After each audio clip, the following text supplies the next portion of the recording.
बचपन में घर से भागे, जवानी में परिवार से और पूरी जिंदगी जिम्मेदारी से। Prime Minister Modi, why don't you take some questions from the freest press in the world?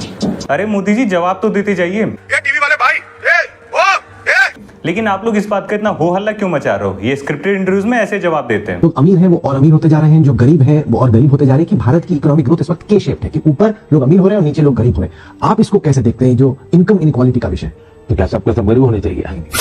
जब 10-12 साल से अपने देश में प्रेस कॉन्फ्रेंस अटेंड नहीं की जहां ऐसे दलाल पाल रखे, तो उधर की मीडिया रैंकिंग तो 1 पर है। वो ऐसे सवाल तो करते नहीं। आएगा प्यार, अब की बार 400 पार। किसी ने लिखा दिल का भंवर करे पुकार, अब की बार 400 पार। इतनी ऊर्जा आप कहां से लेकर आते हैं? सच बताइए, why don't you get tired? आप थकते क्यों नहीं हैं? प्रधानमंत्री जी, आप इतनी मेहनत करते हैं, इतना काम करते हैं, आप वाकई थकते क्यों नहीं हैं? पूछता है Bharat, nation wants to know, आप इतने रिलैक्स कैसे रहते हैं? जेन जी जनरेशन आपसे पूछा जाती है, आपका कोई बेस्ट फ्रेंड है? नरेंद्र मोदी का कोई बेस्ट फ्रेंड है? BFF, best friend forever.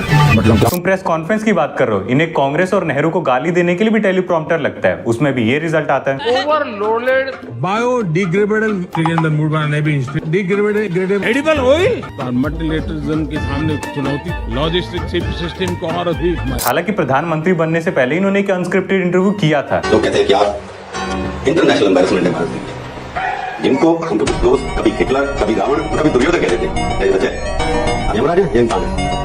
और ठीक इसी समय इन्होंने डिसाइड कर लिया था कि प्रधानमंत्री बनते ही सबसे पहले मीडिया खरीदेंगे। हालांकि सभी सरकारें यही करती हैं। देखो, ऐसा नहीं है कि मोदी जी अच्छा काम नहीं कर रहे हैं। इस टूर पर उन्होंने कुछ डील साइन किए हैं जो कि डेफिनेटली भारत के लिए फायदेमंद रहेगा। और रही बात जवाब देने की, तो इंडिया की तरफ से जवाब दे दिया गया है। और देखो, किसी को क्रिटिसाइज करना और हेट करने में जमीन आसमान का अंतर होता है। अगर मैं मोदी जी को क्रिटिसाइज कर रहा हूँ तो सिर्फ इसलिए कि उनका ध्यान एजुकेशन, पेपर लीक, साफ हवा पानी, स्कूल, हॉस्पिटल, रोड, करप्शन, महंगाई, बेरोजगारी, रेप, इन सब पर जाए और इन सब पर काम कर सके। अगर मैं भी मोदी जी की वाहवाही करने लगा तो हम अपनी कमियों पर काम कैसे करेंगे?